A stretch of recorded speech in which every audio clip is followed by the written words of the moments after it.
বাংলায় যদি এসআইআর আটকাতে চাও, আমি বাংলার সমগ্র জাতির মানুষকেই বলছি, তাহলে কিন্তু বাংলা জুড়ে বিজেপি নেতাদের ঘেরাও করো। এসআইআরটা আটকাইতে হবে মানে কি? মানে কোন কারণে এসআইআরটা আটকাইতে হইবে, কোন যুক্তিতে, কাদেরকে বোঝাচ্ছ? আচ্ছা মা অষ্টমগিরি, তোমার কাছে আমার একটা ছোট্ট প্রশ্ন আছে। এই যে তুমি দিনের মধ্যে 2 মিনিট অন্তর অন্তর আখাম্বার নাকাল ভিডিও পোস্ট করে, সে ভিডিওর মধ্যে পোত পাকামি কথাবার্তা বলো, তোমার পোতটা অ্যাকচুয়ালি পাকছে কামতে? প্রাকৃতিক নিয়মে তো তোমার পোত পাকে নাই। কারণ প্রাকৃতিক নিয়মে যাদের পোত পাকে তাদের পোদের মধ্যে একটু বুদ্ধি থাকে, তাদের কথার মধ্যে একটা যুক্তি থাকে। কার্বাইড দিয়ে ফাঁকাইছো না, কার্বাইড দিয়ে পোত ফাঁকাইছো বাবুরে। পুরো দেশেতে পুলিশ, বিএসএফ, আর্মিরা এরকম ঝাঁকে ঝাঁকে বাংলাদেশি, পাকিস্তানি, রোহিঙ্গাদের টেনে টেনে বের করতেছে, যারা নিজের মুখে স্বীকার করতেছে যে আমাদের বাড়ি বাংলাদেশে, আমরা পাকিস্তানের থেকে আইছি, আমরা অবৈধভাবে ভারতে থাকতাম, আমাদেরকে এখন ভারত থেকে তাড়াই দেওয়া হচ্ছে। তারা নিজের মুখে স্বীকার করতেছে তারা অবৈধ। এত কিছু দেখার পরেও কোন যুক্তিতে তুমি এসআইআরটারে বন্ধ করতে বলতেছো মা? কোন কারণে?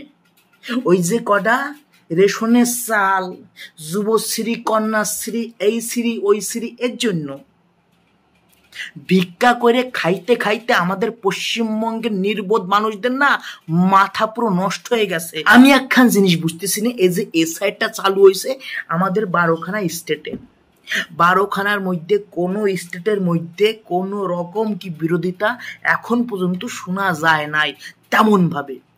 কিন্তু আমাকে পশ্চিমবঙ্গে এসআইআর বিরুদ্ধে খালি আন্দোলন চলতেছে, কথা চলতেছে, মানুষকে ভুল বোঝানো হচ্ছে। কোন কারণে? কোন কারণে? কারণ আমাদের পশ্চিমবঙ্গের এক শ্রেণী সাটামাল আছে, তারা জানে যে যদি এসআইআর হয়, যে অবৈধ ভোটগুলোর মাথার উপরে পা দিয়ে আমরা রাজত্ব করতেছিলাম, সেই অবৈধ উংলা জুংলারা বাদ পড়ে যাবে, তাদের ভোট দেওয়ার কোনো রকম অধিকার থাকবে না।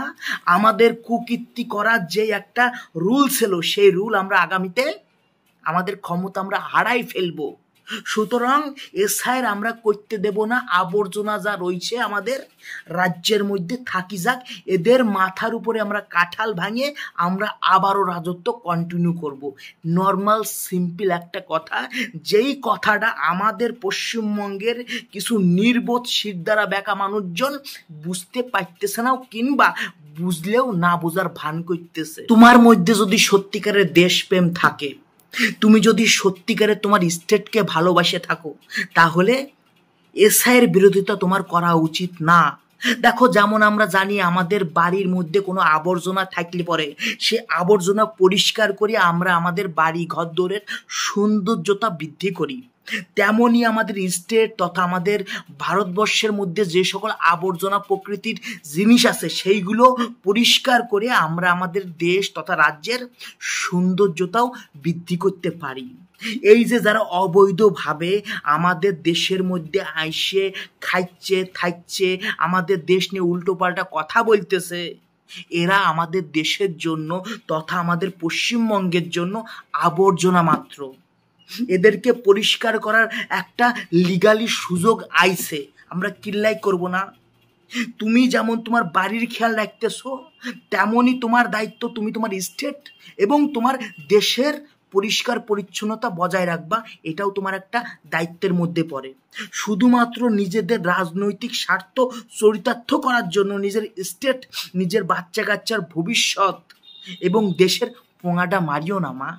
মানুষকে এবার বিভ্রান্তিতে ফেলায়ও না। এসআইআরটা হচ্ছে, হইতে দাও, আবর্জনা মুক্ত রাজ্য দেশ আমাদের লাগবো। মানুষকে আর ভুল বুঝায় না। সামান্য কটা চাল ডাল, কন্যাশ্রী, যুবশ্রী ভিক্ষার জন্য মানুষকে আর ভুল বুঝাইও না।